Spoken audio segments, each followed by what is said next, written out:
Hello everyone, আসসালামু আলাইকুম সকলকে। তোমাদের সবাইকে আমাদের স্কুল ম্যাথমেটিক্স ইউটিউব চ্যানেলে স্বাগত জানাচ্ছি। তো ভাইয়া আমরা বায়োলজির 4th চ্যাপ্টার জীবনী শক্তি এই চ্যাপ্টারের লেকচারগুলো দেখতেছিলাম। অলরেডি আমরা একটা লেকচার দেখে ফেলছি, আজকে আমরা সেকেন্ড লেকচারটা দেখব। ওকে, তো ভাই আমরা যদি প্রথম লেকচারের টপিকগুলা একটু মনে করি, একটু রিভাইজ করে নেই, তাহলে আমরা আজকে লেকচারটা একটু ভালোভাবে বুঝতে পারবো। তো চলো আমরা স্টার্ট করি। আচ্ছা, তো আজকে মিলে আমরা পড়াশোনা শুরু করবো সালোক সংশ্লেষণ থেকে। বুঝছো, সালোক সংশ্লেষণ। আচ্ছা, এটাকে আমরা ইংলিশে কি বলতে পারি জানো? এটাকে আমরা বলতে পারি ফটোসিনথেসিস। ওকে, ফটোসিনথেসিস।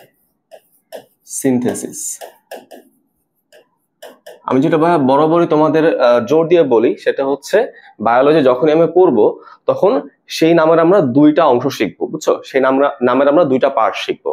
প্রথম পার্টটা কি? নামের ব্যবচ্ছেদ। নামটাকে আমরা ওয়ার্ড বাই ওয়ার্ড একটু সেকশন করে চিন্তা করব, এবং নামের ইংরেজি অর্থ, এই দুইটা জিনিস আমি শিখবো। সো ইংরেজি অর্থ আমি পড়লাম, এবার আমরা যদি শব্দটাকে বিশ্লেষণ করে দেখার চেষ্টা করি তাহলে আমি কি কি পাই দেখি।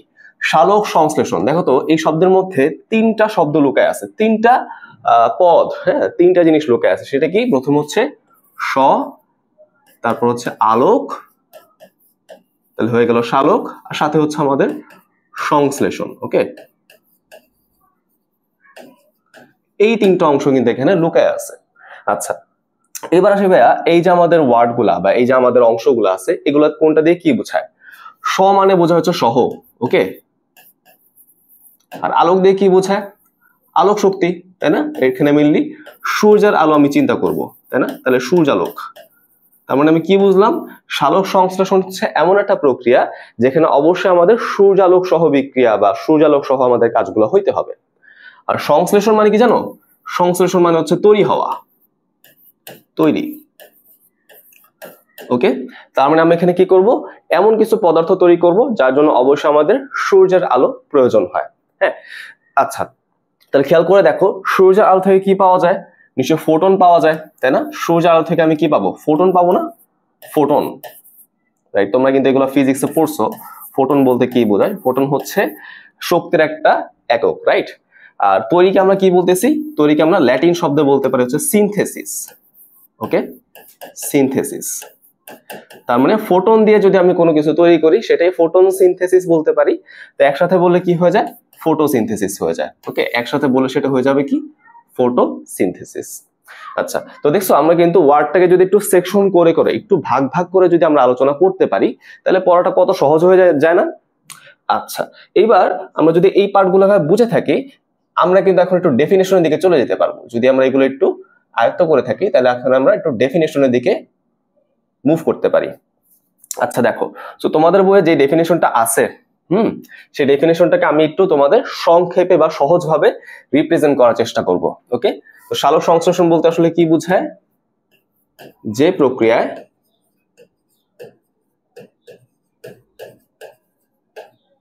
সবুজ উদ্ভিদ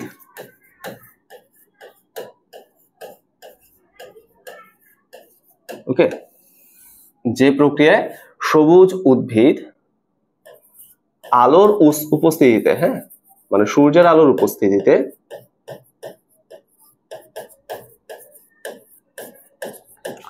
ক্লোরোফিলের সহায়তায়, আমি পুরো ডেফিনিশনটা লিখে নিই, তারপর তোমাদের ব্যাখ্যা করে বলবো। ওকে, ক্লোরোফিলের সহায়তায় কার্বন ডাই অক্সাইড ও পানি ব্যবহার করে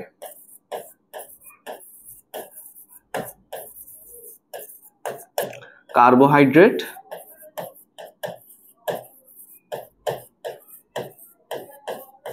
বা শর্করা জাতীয় খাদ্য তৈরি করে। হ্যাঁ, কার্বোহাইড্রেট বা শর্করা জাতীয় খাদ্য প্রস্তুত করে বা তৈরি করে, তাকে আমরা কি বলতে পারি? সালোক সংশ্লেষণ। আচ্ছা, এইবার আসো, আমি যদি ভাইয়া শব্দগুলোকে একটু মানে প্রত্যেকটা জিনিস যদি আমরা একটু ভেঙে ভেঙে বোঝার চেষ্টা করি, আসো আমরা আরো একটু এক্সপ্লেন করার চেষ্টা করি। তো প্রথম কথা এখানে আমি প্রথমে কি বলতেছি? সবুজ উদ্ভিদ বলতেছি, তাই না? এখন সবুজ উদ্ভিদ মানে কি ভাই? উদ্ভিদের কালার সবুজ বলতে কি বোঝায়? আসলে এখানে সবুজ বলতে মেইনলি উদ্ভিদের সবুজ অংশগুলোকে বোঝায়। কি বললাম? সবুজ উদ্ভিদ বলতে উদ্ভিদের সবুজ অংশকে বোঝায়। এখন উদ্ভিদের সবুজ অংশ কি হইতে পারে? সেটা হইতে পারে মেইনলি পাতা। তার মানে আমি কি চিন্তা করতে পারি? সালোক সংশ্লেষণ মূলত হয় কোথায়? উদ্ভিদের পাতায় হয়, অথবা কচি কাণ্ডে। কচি কাণ্ড, রাইট? তুমি যদি লাউ গাছ দেখো, অথবা কুমড়া গাছ যদি দেখো, অথবা পান গাছ যদি দেখো, এই গাছগুলো কি হয়? নর্মালি একটু লতা পাতা টাইপের হয়, তাই না? রাইট? এবং তাদের পুরো কাণ্ডটা ইনক্লুডিং দেয়ার পাতা কি কালারের হবে বলো? সবুজ কালারের হবে। তার মানে আমি বুঝতে পারলাম সবুজ উদ্ভিদ দিয়ে উদ্ভিদের সবুজ অংশকে বোঝায়। মেইনলি সবুজ অংশগুলোকে কি? পাতা হইতে পারে মেইনলি, তাছাড়াও কিন্তু কচি কাণ্ড কিন্তু হইতে পারে, যেগুলো সবুজ কালারের হয়। ওকে, অবশ্যই এখানে আমাদের আলো থাকতে হবে, সূর্যের আলো থাকতে হবে। কেন ভাই সূর্যের আলো থাকাটা ম্যান্ডেটরি? সূর্যের আলো আমাকে কেন কনসিডার করতে হবে? কারণ সূর্যের আলো থেকে কি পাওয়া যায়? শক্তি পাওয়া যায়। হ্যাঁ, ফোটন আকারে শক্তি পাওয়া যায়। এই শক্তিটাই বডির ভিতরে কনভার্ট হবে, বুঝছো? আচ্ছা, ঠিক গেল। আর কি লাগবে দেখো? ক্লোরোফিল কিন্তু লাগবে। এখন ক্লোরোফিল কি ছিল বলতো? আমরা যখন চ্যাপ্টার 2 পড়ছিলাম সেখানে দেখছিলাম যে ক্লোরোপ্লাস্ট, প্লাস্টিডের 3টা ভাগের মধ্যে একটা ভাগ কি ছিল? Chloroplast, right? ক্লোরোপ্লাস্ট কি? যেসব প্লাস্টিডে ক্লোরোফিল নামক রঞ্জক থাকে।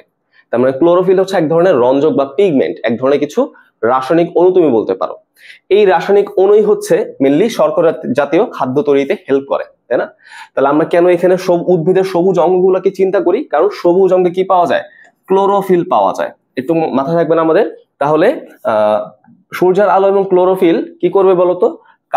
কার্বন ডাইঅক্সাইড এবং পানি, তাই না? সে মেনলি বাতাস থেকে কার্বন ডাইঅক্সাইড পায় এবং মাটি থেকে সে পানি পাইতে পারে, রাইট? পুরোম দিয়ে সে পানি শোষণ করতে পারে। এই দুটো উপাদান সে ব্যবহার করে কার্বোহাইড্রেট জাতীয় পদার্থ সে তৈরি করবে খাদ্য হিসেবে। হ্যাঁ, কার্বোহাইড্রেট বা শর্করা জাতীয় পদার্থ সে তৈরি করবে খাদ্য হিসেবে। ওকে, আচ্ছা, কার্বোহাইড্রেট নিয়েও তোমাদের হয়তো একটু ডাউট থাকতে পারে।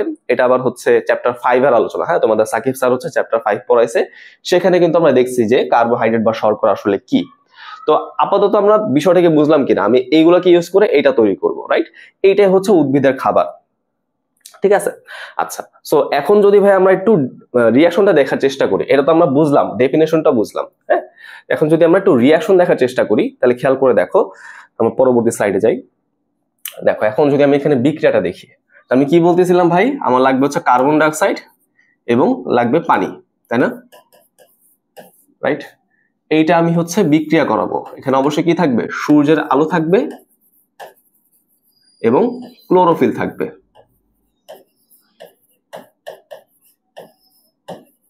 সূর্যের আলো থাকবে এবং ক্লোরোফিল থাকবে। কি তৈরি হবে? আমাদের কার্বোহাইড্রেট বা শর্করা জাতীয় পদার্থ। মেনলি এখানে আমি কি পাই? C6H12O6। এটাকে আমরা গ্লুকোজ বলতে পারি। সবসময় যে গ্লুকোজ তৈরি হয় এমন না, বাট আমি সিম্পল চিন্তা করলে এখানে গ্লুকোজ তৈরি হয়, এটা আমি বলতে পারি, ঠিক আছে? আচ্ছা, এবং সাথে এখানে আরেকটা পদার্থ তৈরি হয় যেটা হচ্ছে অক্সিজেন, তাই না? আমরা বলি কি গাছ হচ্ছে পরিবেশে অক্সিজেন ছাড়ে এবং কার্বন ডাইঅক্সাইড গ্রহণ করে, এরকম আমরা পড়ছিলাম। দেখো, এই যে কার্বন ডাইঅক্সাইড সে বাতাস থেকে গ্রহণ করবে এবং বাতাসে কি ছাড়বে বলো? অক্সিজেন ছাড়বে, রাইট? তো এটা হচ্ছে আমাদের বেসিক বিক্রিয়া, মূল বিক্রিয়া। এখন আসলে এখানে কিন্তু বেশ কিছু সমস্যা আছে, বুঝছো? এখানে বেশ কিছু ঝামেলা আছে। এই ঝামেলাগুলো আমরা একটু বোঝার চেষ্টা করি। দেখো, আমি যদি এখন সমতাকরণ করতে যাই, তাহলে দেখো তো এখানে কার্বন আছে 6টা, বাট এখানে আছে একটা, তাহলে কত দিয়ে গুণ দিব? নিশ্চয়ই 6 দিয়ে গুণ দিব। হ্যাঁ, কার্বন মিলে গেল, ভেরি গুড। আচ্ছা, তারপর দেখো এখানে হাইড্রোজেন আছে 12টা, তাই না? আর এখানে হাইড্রোজেন আছে 2টা, তাহলে নিশ্চয়ই আমি যদি 6 দিয়ে গুণ করে দিই তাহলে হাইড্রোজেনে ম্যাচ করে গেল, তাই না? অক্সিজেন দেখো তো কি অবস্থা। এখানে দেখো 6 দুগুণে 12, 12 6 18, তার মধ্যে অলরেডি আমাদের 6টা চলে গেছে, তার মানে 12টা বাকি। তাহলে এখানে 6 দিয়ে গুণ করলে কিন্তু কাজ হয়ে যায়, রাইট? এরকমই তো বিষয়টা। বাট আমাদের বই কি করছে জানো? আমাদের বই হচ্ছে দুই সাইডে আবার 6টা করে পানির অণু কনসিডার করছে। ওরা আবার এখানেও 6টা পানির অণু যোগ করছে, এখানেও আবার 6টা পানির অণু যোগ করছে।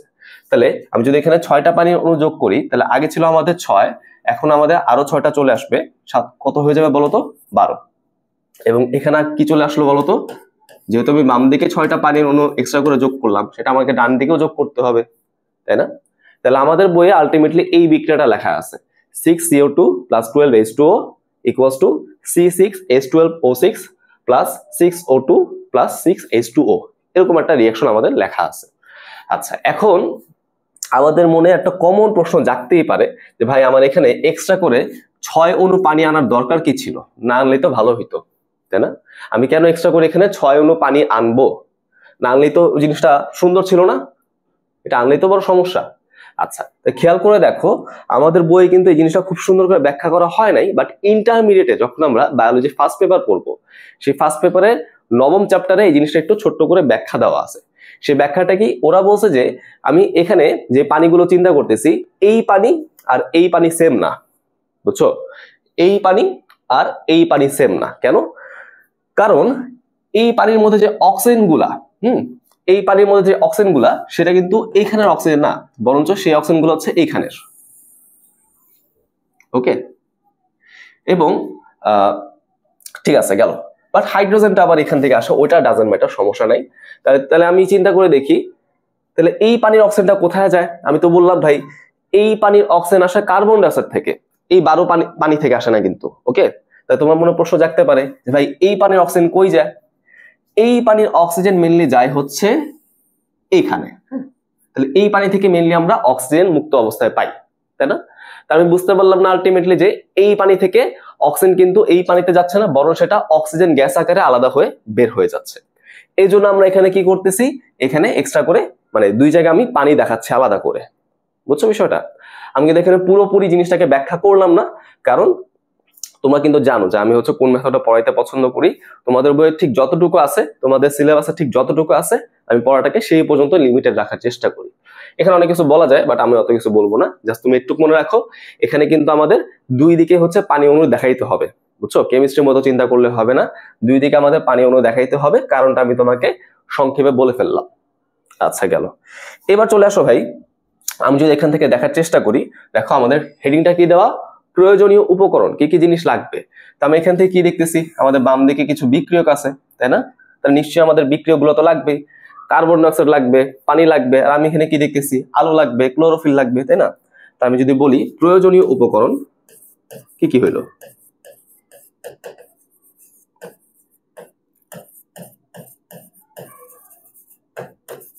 তাহলে প্রয়োজনীয় উপকরণের মধ্যে প্রথমে আসবে হচ্ছে কার্বন ডাইঅক্সাইড। এই কার্বন ডাইঅক্সাইড আমি কোথা থেকে পাই বলতো? বাতাস থেকে পাবো, হ্যাঁ, পরিবেশের বাতাস থেকে পাওয়া যায়। দ্বিতীয় উপাদানটা হচ্ছে পানি, এটা আমি কোথা থেকে পাই? মাটি থেকে পাই। পানি কিন্তু সে বাতাস থেকে নিতে পারবে না, পারবে না কিন্তু। তৃতীয় উপাদানটা কি? সূর্যের আলো, সূর্যের আলো। আর চতুর্থ উপাদানটা আমি দেখলাম সেটা হচ্ছে ক্লোরোফিল, খুবই গুরুত্বপূর্ণ কিন্তু, হ্যাঁ, ক্লোরোফিল। ওকে গেল। আর এখানে দেখো তো আমাদের কিছু যৌগ তৈরি হচ্ছে, তাই না? এর মধ্যে একটা হচ্ছে মুখ্য যৌগ, এগুলো আমাদের তৈরি করা দরকার, বাকিগুলোকে আমরা কি বলি? উপজাত বা বাই প্রোডাক্ট। তার মানে এখানে আমি কি পাচ্ছি? কিছু উপজাত পাচ্ছি, মানে যেগুলো তৈরি না হইলেও কিন্তু উদ্ভিদের জন্য কোনো সমস্যা হইতো না, মানে আমাদের আপাত দৃষ্টিতে এমনই মনে হচ্ছে। যেগুলা তৈরি করা আমার ইন্টেনশন ছিল না, তাই না? আমার তো তৈরি করা দরকার ছিল এটা, খাবার তৈরি করা দরকার ছিল, এগুলোকে আমাদের তৈরি করা দরকার ছিল না। তো যেগুলো আমাদের তৈরি করা দরকার ছিল না, তাদেরকে আমরা কি বলতেছি? উপজাত বা বাই প্রোডাক্ট। এখন উপজাত হিসেবে তোমাদের বইয়ের মধ্যে এই দুটার কথাই লেখা, হ্যাঁ, এটাকে বাদ দিয়ে এই দুটার কথাই লেখা। প্রথমে বলা হচ্ছে অক্সিজেন, এবং দ্বিতীয়তে কি বলছে? পানি। পানিটা না বলাটা আমার কাছে বেটার মনে হয়, পানিটা না বলাটাই উচিত, বাট তোমাদের বই যেহেতু বলছে তুমি পড়ো, ঠিক আছে? তাহলে এই হচ্ছে আমাদের পুরো বিক্রিয়ার যে অ্যানাটমি, হ্যাঁ, পুরো বিক্রিয়ার যে বিশ্লেষণ সেইটা। আচ্ছা, এখানে আমি একটা গুরুত্বপূর্ণ কথা মিস করে গেছি, সেটা আমি তোমাদের এখন একটু বলে দিচ্ছি। সেটা কি? সেটা হচ্ছে যে কার্বন ডাইঅক্সাইড, হ্যাঁ, এই যে মহাশয়, এই কার্বন ডাইঅক্সাইড আমি কি বলতেছিলাম? বাতাস থেকে পাওয়া যায়, মানে বায়ু থেকে পাওয়া যায়, কথা ঠিক আছে। বাট জলজ উদ্ভিদগুলো কিন্তু কার্বন ডাইঅক্সাইডকে পানি থেকেও নিতে পারে, তাই না?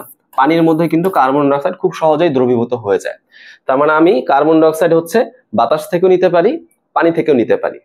এখন খেয়াল করে দেখো, বাতাসে যে পরিমাণ কার্বন ডাইঅক্সাইড থাকে, পানিতে ঠিক তার 10 গুণ পরিমাণ থাকতে পারে। এখন এরকম একটা পরিমাণ তোমাদের বইয়ে বলা আছে যে বাতাসে থাকে হচ্ছে 0.03%, বাট পানিতে থাকে হচ্ছে 0.3%। হ্যাঁ, এই কিন্তু কথাগুলো তোমার বইয়ের মধ্যে লেখা আছে। সো এই জিনিসগুলো তুমি একটু মাথায় রাখো। আচ্ছা, এখান থেকে বইয়ের মধ্যে আরো কিছু সিম্পল ইনফরমেশন দেওয়া আছে, আমি যদি একটু ভেঙে ভেঙে তোমাদের বলি। যেমন আমি দেখতে পারতেছি কি, আমি কি বলছিলাম?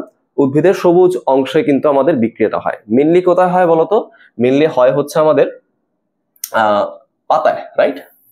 পাতার মধ্যে মেইনলি আমাদের বিক্রিয়াটা হয়। হ্যাঁ, এখন পাতার মধ্যে কেন হচ্ছে? কারণ সেখানে আমি কি পাচ্ছি? ক্লোরোফিল যুক্ত টিস্যু পাচ্ছি, তাই না? ক্লোরোফিল যুক্ত আমাদের কিছু কোষ থাকবে, কোষগুলো মিলে টিস্যু তৈরি করে। মেইনলি সেই টিস্যুটার নাম হচ্ছে মেসোফিল টিস্যু। তাহলে এই জিনিসটা তোমরা একটু মাথায় রাখো, এই টিস্যুটার নাম কি বলতো?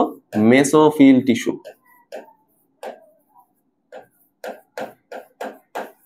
ওকে, মেসোফিল টিস্যু। আচ্ছা, যদি জিনিসটা তোমাদের কঠিন মনে হয়, তুমি তো চিন্তা করে দেখো রান্নাঘরের মতো। রান্নাঘরের সমস্ত জায়গায় কি রান্না বান্না হয়? না। যেখানে আমরা চুলাটা রাখি, স্টোভটা যেখানে আমরা রাখি, সেখানে কিন্তু রান্না বান্না হয়। বাকি জায়গায় কিন্তু আমাদের রান্না বান্নার আনুষঙ্গিক কাজগুলো হয়, তাই না? কোথাও হচ্ছে পেঁয়াজ কাটা হয়, কোথাও হচ্ছে রসুন বাটা হয়, তাই না? তো বিষয়টা হচ্ছে এরকম, আমাদের পাতার মধ্যে কিছু স্পেসিফিক টিস্যু থাকে যার নাম হচ্ছে মেসোফিল টিস্যু। এই মেসোফিল টিস্যুর মধ্যে আমরা ক্লোরোফিল যুক্ত প্লাস্টিড পাচ্ছি। তার মানে সেখানে আলটিমেটলি রান্না বান্নাটা হয়। আচ্ছা, বুঝতে পারলাম। আর কি পড়া যেতে পারে? দেখো তো, আমি এখানে যে বিক্রিয়াটা পড়লাম, হ্যাঁ, এটা কিন্তু একটা রেডক্স বিক্রিয়া, ঠিক আছে? এই যে বিক্রিয়াটা পড়লাম না, এটা কিন্তু একটা জারণ বিজারণ বিক্রিয়া বা রেডক্স বিক্রিয়া, বুঝছো? রেডক্স মানে কি? এখানে একই সাথে রিডাকশন বা বিজারণও হবে, আবার অক্সিডেশন বা জারণও হবে, তাই না? আচ্ছা, এখন তোমার মনে প্রশ্ন জাগতে পারে, ভাই কি বলতেছেন এগুলা, তাই না? জারণ কি, বিজারণ কি? তোমরা যারা ভাইয়া তোমাদের রাফি স্যারের চ্যাপ্টার নাম্বার 7 করছো কেমিস্ট্রি, তারা হয়তো এই জিনিসগুলো ভালোভাবে বুঝতে পারবা, তাই না? জারণ মানে ইলেকট্রনের ছাড়ন, তাই তো? জারণ মানে অক্সিজেন যুক্ত হবে, এসব কথা হয়তো তোমরা ওই ক্লাস থেকে জেনে আসছো। তাহলে আমি কিন্তু এখন কেমিস্ট্রি পড়ার মধ্যে যাচ্ছি না, আমরা খুব সিম্পলি এই জিনিসটা চিন্তা করব। হ্যাঁ, খুব সহজভাবে জিনিসটা কিন্তু চিন্তা করে দেখার চেষ্টা করব। দেখো তো, আমি পানির অণু থেকে কি পাচ্ছিলাম? অক্সিজেন, বলে ফেলছি না একবার? আচ্ছা, এখন একটু খেয়াল করে দেখো তো, এই পানির অণু থেকে আমি কি করলাম? হাইড্রোজেন বাদ দিলাম। হাইড্রোজেন বাদ দেওয়াটা তুমি চিন্তা করতে পারো হচ্ছে জারণ। তাহলে তার মানে এখানে কি হচ্ছে? H2O জারণ হচ্ছে, বুঝছো? এটার আমাদের কি হচ্ছে? জারণ হচ্ছে। যার জারণ হয় সেই নিজে কি? বিজারক। আবার কার্বন ডাইঅক্সাইড তাহলে কি হবে? নিশ্চয়ই বিজারণ হবে, উল্টাটা। তাহলে কার্বন ডাইঅক্সাইড এখানে কি হয়? বিজারণ হয়। যার বিজারণ হয় সে নিজে কি? জারক। এগুলা আমি আশা করি তোমরা কেমিস্ট্রি চ্যাপ্টার নাম্বার 7 পড়ে আসবে। হ্যাঁ, এগুলো কিন্তু বায়োলজির পড়া না। সো ভাইয়া, তোমাদের বইয়ের মধ্যে যত খুঁটিনাটি ইনফরমেশন ছিল সব কিন্তু আমি বলে ফেললাম। এইবার আসো ভাইয়া পরবর্তী টপিকে যাই। সেটা কি? সালোক সংশ্লেষণ প্রক্রিয়া। এখন এই প্রক্রিয়াটা আসলে দুইটা ভাগে হয়। বিজ্ঞানী ব্ল্যাকম্যান, দেখো বিজ্ঞানী ব্ল্যাকম্যান তিনি 1905 সালে, 1905 সালে, সালটা একটু মনে রাখো, বোর্ডে আসা প্রশ্ন। তিনি 1905 সালে সালোক সংশ্লেষণ প্রক্রিয়া ব্যাখ্যা করার সময় তিনি কি বলছেন জানো? সালোক সংশ্লেষণ প্রক্রিয়াকে আমরা দুইটা ভাগে ভাগ করতে পারি। ওকে, তো তিনি কি বললেন? তিনি বললেন সালোক সংশ্লেষণ প্রক্রিয়াকে আমি দুইটা মোটা দাগে আলোচনা করতে পারি। একটা হচ্ছে আলোক নির্ভর পর্যায়, আলোক নির্ভর পর্যায় বা আলোক নির্ভর তুমি অধ্যায় বলতে পারো, কোনো সমস্যা নাই, যেটা ইচ্ছা বলো। আর এটা হচ্ছে আলোক নিরপেক্ষ পর্যায়। আলোক নিরপেক্ষ পর্যায়, বা এটাকে তুমি অন্ধকার পর্যায় বলতে পারো। অন্ধকার পর্যায়, বুঝতে পারছো তো? এটা হচ্ছে আলোক নির্ভর, যেটা আগে হয়, তারপর হচ্ছে আলোক নিরপেক্ষ, যেটা পরে হয়। আচ্ছা, এখন আমরা আসি এই শব্দগুলো দিয়ে কি বোঝায়, তাই না? আমরা প্রথমে একটু বেসিক আলোচনা করি, তারপর আমরা একটু ডিটেলসে যাব, ঠিক আছে? আগে আমরা একটু বেসিক নিয়ে পড়ি। আলোক নির্ভর মানে কি? যেখানে ম্যান্ডেটরিলি আলো লাগবেই, বুঝছো? এখানে কি লাগবে বলতো? সূর্যের আলো লাগবেই। হ্যাঁ, সূর্যের আলো লাগবেই।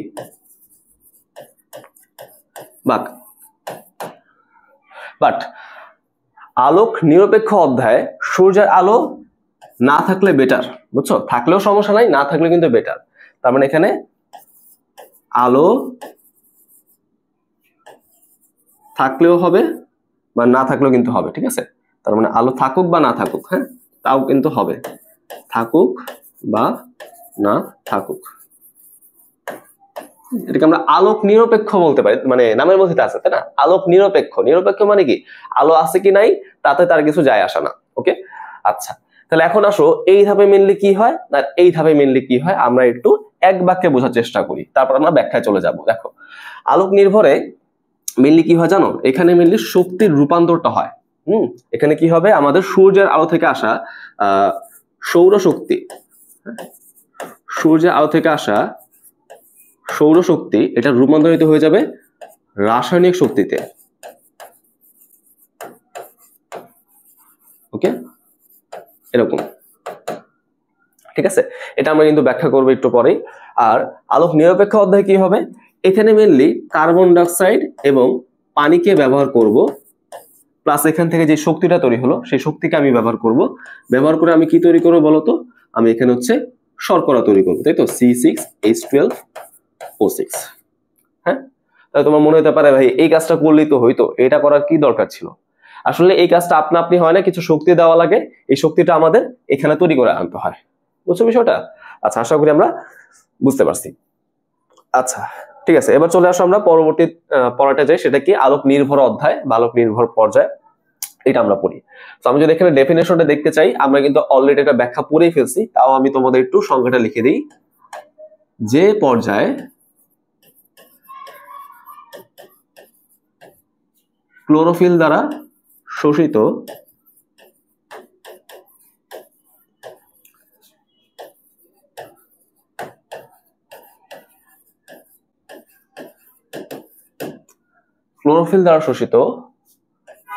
সৌরশক্তি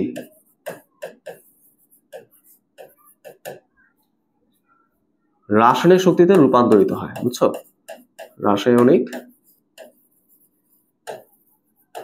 শক্তিতে রূপান্তরিত হয়,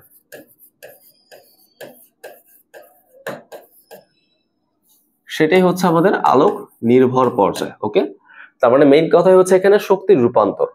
আচ্ছা, সৌরশক্তি কি সেটা কিন্তু আমরা সবাই বুঝি, তাই না? সূর্যের আলো থেকে যে শক্তি পাওয়া যায় সেটাই সৌরশক্তি, তাই তো। এখানে আলোক শক্তি থাকতে পারে, এখানে তাপ শক্তি থাকতে পারে, বিভিন্ন শক্তি থাকতে পারে। সো মাঝে মাঝে কি করে সৌরশক্তি না বলে তোমাদের বই আলোক শক্তি এই শব্দটা ইউজ করে, তুমি যে কোনো একটা ইউজ করতে পারো, কোনো সমস্যা নাই। মেইন কথা হচ্ছে সূর্যের আলো থেকে যে আমি শক্তিটা পাবো সেটাকে আমি কিসে কনভার্ট করব? রাসায়নিক শক্তিতে কনভার্ট করব, এটা হচ্ছে আমাদের মেইন কথা। এবার আসো, তোমাদের মনে প্রশ্ন জাগতে পারে ভাই রাসায়নিক শক্তি বলতে আবার আমি কি বুঝি, তাই না? রাসায়নিক শক্তি মানে কি জানো?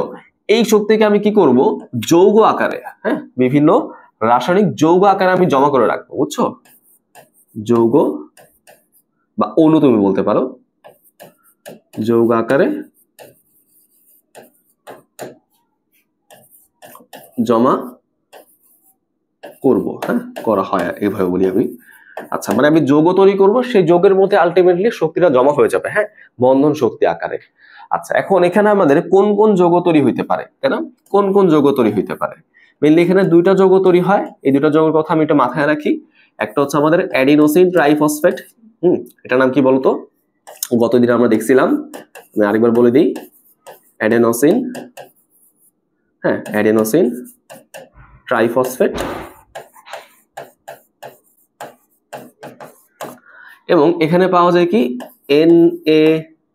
NADPH প্লাস প্রোটন, এভাবে তোমাকে লিখতে হবে। তোমাদের বই কি করছে, একটু ভেঙে ভেঙে লিখছে। একবার লিখছে কি NADPH, তারপর লিখছে হচ্ছে H প্লাস, তুমি একসাথে লিখবা NADPH প্লাস প্রোটন, তাই না? কারণ এই প্রোটনটা তৈরি হয় এখান থেকেই, তুমি চিন্তা করো এরকম ভাবে। আচ্ছা, এখন আমরা কি বলতেছিলাম, অক্সিজেন যুক্ত হওয়া মানে জারণ, আর হাইড্রোজেন যুক্ত হওয়া মানে বিজারণ। তাহলে বলো তো এখানে NADP কি নিশ্চয়ই বিজারিত হয়ে গেছে, কেন? কারণ এখানে হাইড্রোজেন যুক্ত হয়েছে। তার মানে এই যৌগটাকে আমি কি বলতে পারি জানো? এটাকে আমি বিজারিত NADP বলতে পারি। বিজারিত NADP, বিজারিত মানে আমি বলতে পারি রিডিউসড। ওকে, রিডিউসড, বিজারিত। N মানে হচ্ছে নিকোটিনামাইড, নিকোটিনামাইড। ওকে, তারপর দেখো A মানে হচ্ছে অ্যাডিনিন, D হচ্ছে ডাইনিউক্লিওটাইড, ডাইনিউক্লিওটাইড, P দিয়ে হচ্ছে ফসফেট। ওকে, এই হচ্ছে তার নাম। Okay, reduced nicotinamide adenine dinucleotide phosphate. খেয়াল করে দেখো, এটা হচ্ছে অ্যাডিনোসিন আর এটা হচ্ছে অ্যাডেনিন, তাই না? এখন এই দুটার মধ্যে পার্থক্য কি বলতো? অ্যাডিনোসিন এবং অ্যাডেনিনের মধ্যে কি কোনো পার্থক্য আছে? এটা আমরা গতদিন আলোচনা করছিলাম। যারা যারা এই প্রশ্ন সঠিক উত্তর জানো আমাকে কমেন্টে বলো, অ্যাডিনোসিন এবং অ্যাডেনিনের মধ্যে মেইনলি পার্থক্য কি? সো অত কিছু আমাদের দরকার নেই, আমাদের মেনলি জানতে হবে এই দুইটা যৌগ এই ধাপে তৈরি হচ্ছে, বুঝছো, এই আলোক নির্ভর ধাপে তৈরি হচ্ছে। এখন তুমি বলতে পারো যে এখানে আসলে কোন প্রক্রিয়াটা হয়, তাই না? রূপান্তর হচ্ছে, বাট কিভাবে হচ্ছে, কিসের মাধ্যমে হচ্ছে? এখানে মেনলি একটা স্পেশাল প্রক্রিয়া হয় যার মাধ্যমে আমি বলতে পারি এই রূপান্তরটা বা হ্যাঁ এই কাজটা সংগৃহীত হয়, তাই না? এই যে আমি যৌগ তৈরি করতেছি, হ্যাঁ এই যে পুরো কাজটা যে আমি করতেছি, এই কাজটা হবে একটা স্পেশাল প্রক্রিয়ার মাধ্যমে, বুঝছো? সেই প্রক্রিয়াকে আমরা কি বলতেছি? ফটোফসফোরাইলেশন। ওকে, ফটোফসফোরাইলেশন। এখন আমি শিওর তোমরা ফসফোরাইলেশন কি সেটা কিন্তু গত ক্লাস থেকে শিখে আসছো, তাই না? ফসফেট যুক্ত হওয়ার একটা প্রক্রিয়া, বা তুমি বলতে পারো যে ফসফেট নিয়ে যে কাজকর্মগুলো হয়। আর ফোটো মানে কি? Photon, right? অর্থাৎ সূর্যের আলোর প্রভাবে যদি আমাদের ফসফেট যুক্ত হওয়ার কোনো প্রক্রিয়া ঘটে সেটাই হচ্ছে ফটোফসফোরাইলেশন, তাই না বিষয়টা? আচ্ছা, তার মানে দেখো আমি বুঝতেই পারতেছি এখানে সূর্যের আলোর প্রভাবটা কিরকম আছে। আমরা গতদিন কিন্তু ফসফোরাইলেশন পড়ছিলাম, বাট এখানে আমি কি দেখলাম? সূর্যের আলো আছে বলে, সৌরশক্তি আছে বলেই সেই সৌরশক্তির প্রভাবেই এখানে ফসফোরাইলেশন হচ্ছে, যেটাকে আমরা কি বলতেছি? ফটোফসফোরাইলেশন। ওকে, ফটোফসফোরাইলেশন। এখন যদি ভাই আমি তোমাদের কিছু এক্সট্রা দেওয়ার চেষ্টা করি, তাই না? তোমরা অনেকে বলো ভাই একটু বিস্তারিত পড়ান, একটু ভেঙে ভেঙে বড় বড় করে পড়ান। আসলে দেখো তাহলে একটু বিস্তারিত দেখি।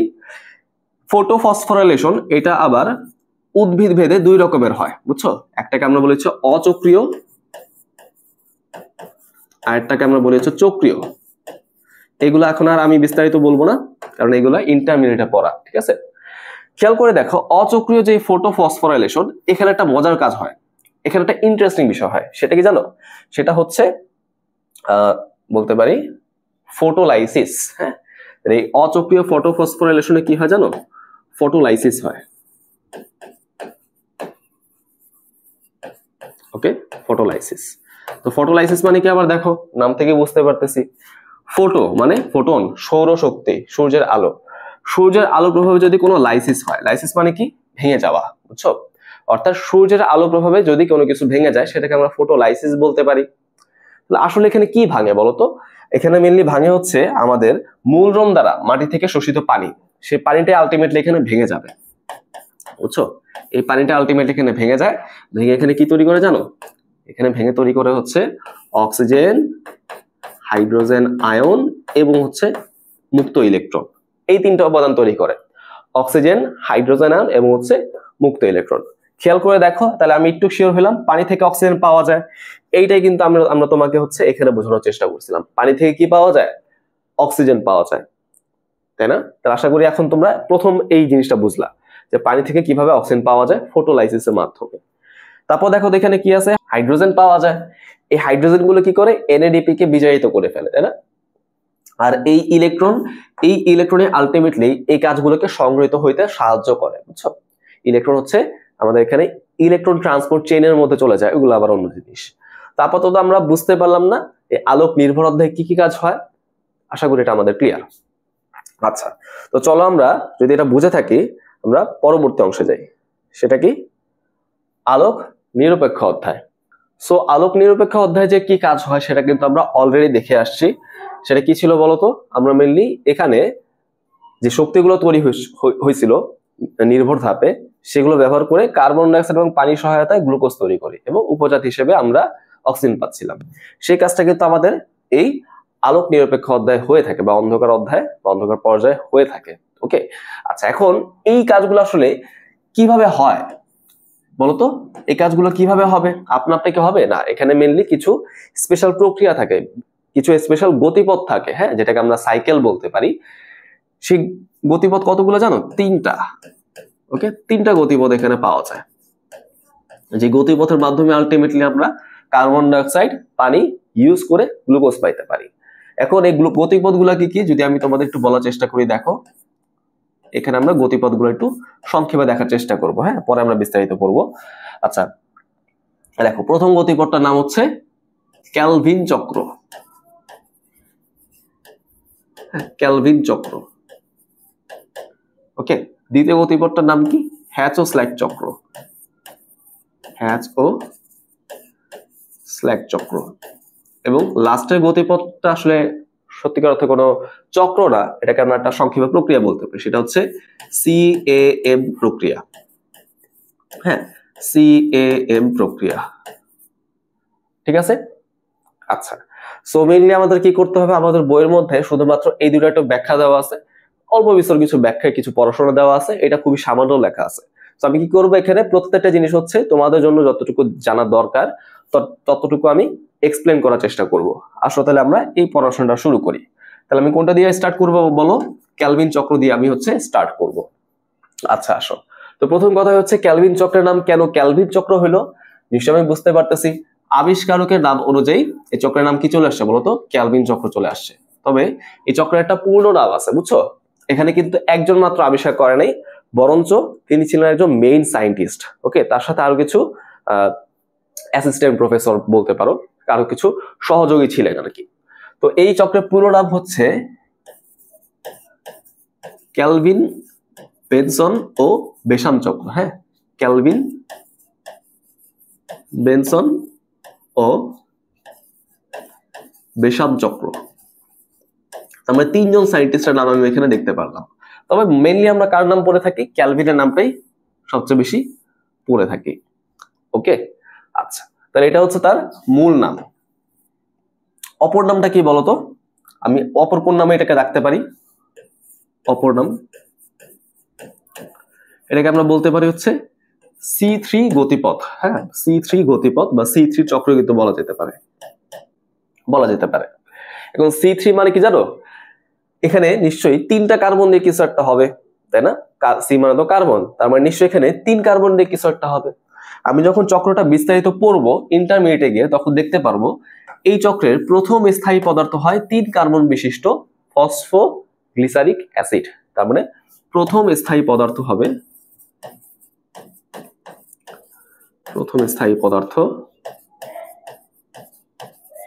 সেটা হচ্ছে 3 কার্বন বিশিষ্ট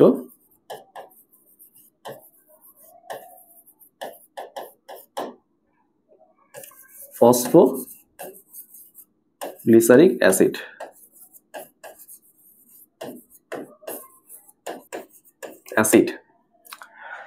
আচ্ছা, এখান থেকে আর কি ইনফরমেশন আমি পড়তে পারি?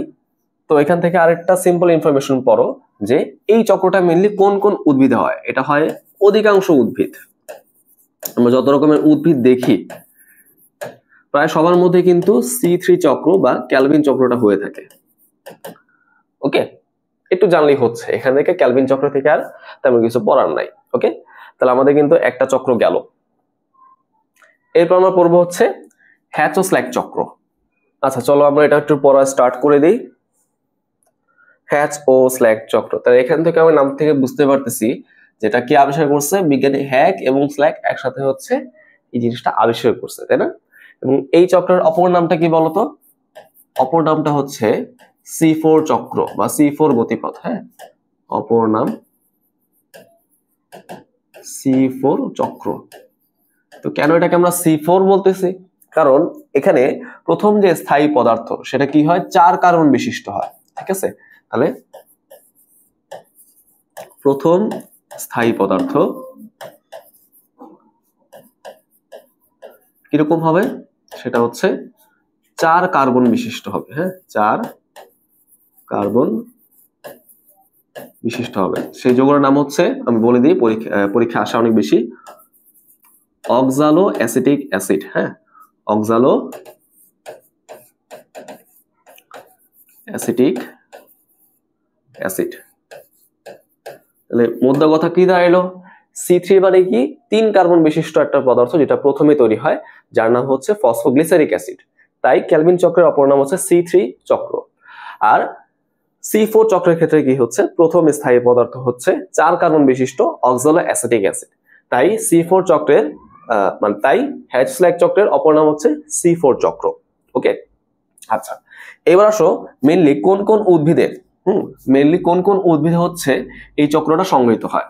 আমরা C3 তে কি লিখছিলাম? অধিকাংশ উদ্ভিদেই C3 চক্র চলমান, বাট C4টা কিছু সিলেক্টিভ উদ্ভিদের মধ্যে চলমান থাকবে। কোন সেই সিলেক্টিভ উদ্ভিদ? প্রথমে আসো হচ্ছে এখানে পাওয়া যায় ভুট্টা। হ্যাঁ, ভুট্টা, তারপর হচ্ছে আখ, তারপর হচ্ছে তোমার ঘাস, ঘাস জাতীয় উদ্ভিদ, তারপর হচ্ছে নোটে গাছ, নোটে গাছ, যেটাকে আমরা অ্যামারান্থাস বলতে পারি। হ্যাঁ, অ্যামারান্থাস। আচ্ছা, এই কয়েকটা মনে রাখলেই হয়, এই কয়েকটা ইম্পর্টেন্ট, এই কয়েকটাই ঘুরে ফিরে পরীক্ষা দেয়। ওকে, তুমি হচ্ছে এই এক্সাম্পল গুলো পড়ো, এর বাইরে যদি অন্য কিছু থাকে যেমন ধরো ধান বা গম বা ধরো হচ্ছে আম গাছ, কাঁঠাল গাছ, লিচু গাছ, সেগুলো কিন্তু C3 এর মধ্যে হবে, তাই না? আচ্ছা, এখন এখান থেকে আমরা আর কি পড়তে পারি? দেখো, এখান থেকে আরেকটা গুরুত্বপূর্ণ কথা হচ্ছে আমরা একটু কম্প্যারিজন করব, ঠিক আছে? C3 এবং C4 এর মধ্যে একটু তুলনা করে দেখব কোনটা বেটার। দেখা যায় কি সালোক সংশ্লেষণের হারটা C4 এ বেশি হয়। হ্যাঁ, খাবার তৈরির হারটা, খাদ্য উৎপাদন ক্ষমতা কিন্তু C4 এর বেশি হয়। কেন? তাহলে আমি একটু লিখে নেই। দেখো, আমি বলতে পারি সালোক সংশ্লেষণ হার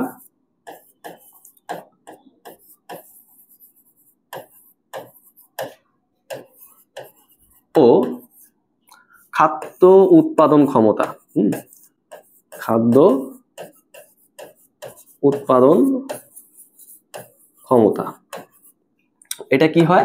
এগুলো নরমালি C4 উদ্ভিদে বেশি হয় C3 তুলনায়। ওকে, C4 এর এই ক্ষমতাটা বেশি C3 তুলনায়। কেন এরকম হচ্ছে? এটা কিন্তু অনেকগুলা ব্যাখ্যা আছে। তোমরা যখন বড় হবা, ইন্টারমিডিয়েটে যখন যাবা, তখন এটা অনেকগুলা ব্যাখ্যা পড়বা। বাট আমরা আমাদের কি করব, আমাদের বইয়ের মধ্যে যে ব্যাখ্যাটা আছে সেটা একটু শিখবো। সেখানে কি বলা হয়েছে, এই C4 চক্রে একই সাথে ক্যালভিন এবং হ্যাচোস্ল্যাক চক্র চলমান থাকে, বুঝছো? একই সাথে এখানে ক্যালভিন চক্রও থাকবে এবং হ্যাচোস্ল্যাক চক্রও থাকবে। মানে C4 মানে শুধুমাত্র যে হ্যাচোস্ল্যাক হচ্ছে এরকমও না, হ্যাচোস্ল্যাকের সাথে এটার মধ্যে ক্যালভিন চক্র চলমান থাকে। বা C3 তে শুধুমাত্র ক্যালভিন চক্র আছে, তাই না? এরকম বিষয়টা।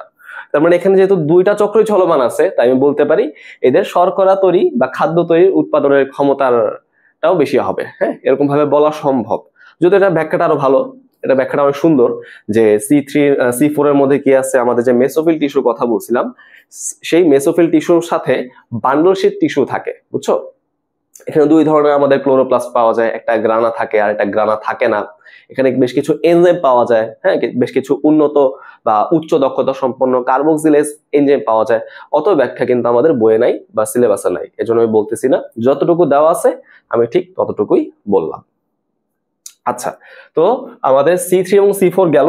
এবার চলে আসো আমাদের আজকের দিনের লাস্ট পড়া, সেটা হচ্ছে CAM প্রক্রিয়া। আমি এটা এখান থেকে কি বলে দিব? না থাক, আমি একটা নতুন স্লাইডে যাই, সেখান থেকে তোমাদের এই জিনিসটা বলে আজকে আমরা পড়াটা শেষ করব। সেটা কি বলতো? CAM প্রক্রিয়া। আচ্ছা, তো প্রথম কথা হচ্ছে CAM বলতে আসলে কি বোঝায়? দেখো ভাইয়া, CAM এর পূর্ণরূপ হচ্ছে ক্রেসুলেসিয়ান অ্যাসিড মেটাবলিজম। হ্যাঁ, অ্যাসিড মেটাবলিজম। খেয়াল করে দেখো, উদ্ভিদের বডিতে বিভিন্ন রকমের অ্যাসিড কিন্তু তৈরি হয়, বুঝছো? সাকসিনিক অ্যাসিড আছে, অ্যাসকর্বিক অ্যাসিড আছে, তারপর অক্সালোঅ্যাসিটিক অ্যাসিড তো আছেই, তাই না? সাইট্রিক অ্যাসিড আছে, হ্যাঁ, লেবুলিনিক অ্যাসিড আছে, বিভিন্ন রকমের অ্যাসিড কিন্তু হয়। এই অ্যাসিড বিপাকের মাধ্যমে যেসব উদ্ভিদগুলো হচ্ছে শর্করা তৈরি করতে পারে, তাদের ওই চলমান প্রক্রিয়াটার নামই হচ্ছে CAM প্রক্রিয়া। তাহলে এমন কোন কোন উদ্ভিদ আছে যাদের মধ্যে এই প্রক্রিয়া চলমান থাকে? মেইনলি যারা হচ্ছে ক্রেসুলেসি গোত্রের অন্তর্ভুক্ত, তাই না? যারা হচ্ছে ক্রেসুলেসি গোত্রের অন্তর্ভুক্ত, তাদের মধ্যে এই প্রক্রিয়াটা চলমান থাকে। এখন কে হচ্ছে এরকম ক্রেসুলেসি গোত্রের অন্তর্ভুক্ত? এরকম একটা উদ্ভিদ হইতে পারে পাথরকুচি। হ্যাঁ, পাথরকুচি, ঠিক আছে? জাস্ট একটা এক্সাম্পল আমাদের বইয়ে দেওয়া আছে, আমরা শুধুমাত্র একটা এক্সাম্পলই পড়বো। সো এখান থেকে আর তেমন কিছু আলোচনা নাই আমাদের বইয়ের মধ্যে, যতটুকু আছে আমি এক্সপ্লেন করে দিলাম। ইনশাআল্লাহ আমরা সামনের লেকচার থেকে এর পরবর্তী যে টপিকগুলো আছে সেই টপিকগুলো পড়ার মাধ্যমে আমরা সালোক সংশ্লেষণটা শেষ করবো ইনশাআল্লাহ।